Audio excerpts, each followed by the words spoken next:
Hello, ladies and gentlemen. Welcome to the Real Talk Wrap-Up, where we give you all of the news from your local community to across the globe. I'm Brooke Carpio. And I'm Jumana Ahmed. Our first story comes right here from the Tampa Bay area, from an up-and-coming modest clothing line aimed towards the growing population of Muslims in the community. Thasa Job, located at Westfield Brandon Mall, is run by entrepreneur Iman Khalifa and her three daughters, Dima, Afnan, and Zaina. We had the opportunity to speak with Dima, the oldest of the sisters, in order to dive deeper into what Thasa Job is truly about. Thank you, Brooke. I'm here with Dima. So, Dima, why didn't you feel that the Tampa Bay area was in need of a modest and Muslim fashion line? Because Tampa right now is one of the largest growing Muslim communities in the country. Awesome. And what's the meaning behind your store's name, Das Hijab? So the meaning comes from me and my two younger siblings' first letter of our name. Together it creates the word Daz. That's so sweet. Do you feel that your store has fulfilled the purpose of creating a Muslim inclusive fashion line? How so? Yes, because people come into the store all the time curious about the hijab and the clothing that we sell, and we're always more than happy to educate anyone. Perfect. And do you feel that you've catered to people other than Muslims? Yes, unintentionally our customers come from different and diverse cultures and religions seeking modest clothing. Awesome. And what kind of impact has your store had on the community thus far? Our store promotes inclusivity and caters to people wanting modest clothing and brands that they don't find in Western brands. Perfect. And as a small niche starting business, what kind of struggles did you have to face? As any business, at first we struggled financially, but there was also an additional layer of trying to promote modest clothing that not everybody might wear. Perfect. Thank you so much, Dima. Back to you, Brooke. Muslims local to the area agree that Das Hijab is providing the modest fashion representation they've been hoping for a long time. There's no doubt they'll continue to grow their business and spread their much-needed impact. Speaking of impact, let's talk about the microchip shortage that has struck nearly the entire world in 2020 and how its effects are still rampant in our global economy today. The global strain on the supply of microchips, or semiconductors, began in 2018 with trade wars between the US and China, but has severely worsened with the onset of COVID-19. Before the pandemic, the demand for semiconductors was expected to grow globally by around 7%, which was at an all-time high for the industry. Though the market supply is known to fluctuate from time to time, the pandemic magnified this issue by shutting down some of the biggest semiconductor manufacturers around the world, which put a great strain on the global production. Some key factors that fuel the demand for semiconductors include the growth of electrified vehicles and 5G-dependent connectivity.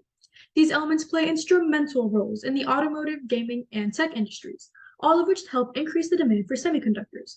So, what's actually being done to try and resolve this global issue? Well, most countries are trying to attain what's called chip sovereignty by unplugging from existing global supply chains and opting to invest in onshore domestic microchip production. For example, the EU has been trying to double its share of global chip production by at least 20% before 2030. China has been stockpiling microchips in anticipation of such shortages, but they're bound to diminish as foreign trade decreases. Experts predict they'll have to use less advanced chips in order to keep up with the industry's demands. However, they have invested tens of billions of dollars into domestic production. Similarly, the US recently passed the Chips and Science Act, which would fund nearly $280 billion worth of subsidies, domestic research, and semiconductor manufacturing facilities in the US. Lastly, South Korea's biggest semiconductor manufacturers, such as Samsung and SK Hynix, are prioritizing the automotive industries by distributing whatever supplies they have to the largest auto companies. Overall, we are expecting this global issue to fully resolve itself as late as 2030. Lastly, we're bringing you an inspiring story from Land O'Lakes High School IB senior Arosa Adhikari and how her experiences as a three-time FBLA NLC competitor have differed, having done both in-person and online NLC.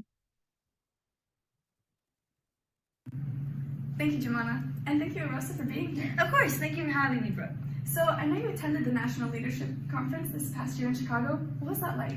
It was amazing. I loved the energy in Chicago. It was just so vibrant all the time, especially the skyscrapers and just seeing how the business people in Chicago work. It was just amazing. I specifically really enjoyed seeing the rivers and actually change of scenery compared to Florida. We only have one season, but in Chicago you get to see the highs and the lows in the weather, which I thought was beautiful.